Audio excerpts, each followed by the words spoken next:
গ্রামের মাঠে এক গরু, এক ছাগল আর এক পাখি খেলছে। এক গ্রামে থাকত তিন বন্ধু, ছোট্ট একটা পাখি, এক দুধাল গরু আর এক দুষ্টু ছাগল। তারা ছিল খুব ভালো বন্ধু। পাখিটা গাছে বসে গান গাইছে, গরুটি ঘাস খাচ্ছে, ছাগলটা গাছে উঠে পাতা খাচ্ছে। তারা সারাদিন খেলত, গান গাইত আর মজা করত।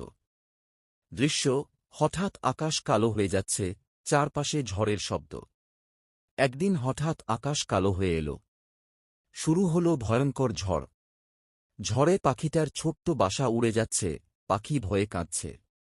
ডায়ালগ: পাখিটার বাসা ভেঙে গেল। পাখি কাঁদতে লাগল। গরুটি এগিয়ে এসে বলে, ভয় পেও না বন্ধু, আমার পিঠে উঠে থাকো। দৃশ্য, ছাগলটা গাছের শুকনো ডাল নিয়ে আসছে। ডায়ালগ: ছাগলটা খুঁজে আনল ডাল আর পাতা। তিনজনে মিলে নতুন বাসা বানাল। দৃশ্য, ঝড় থেমে গেছে।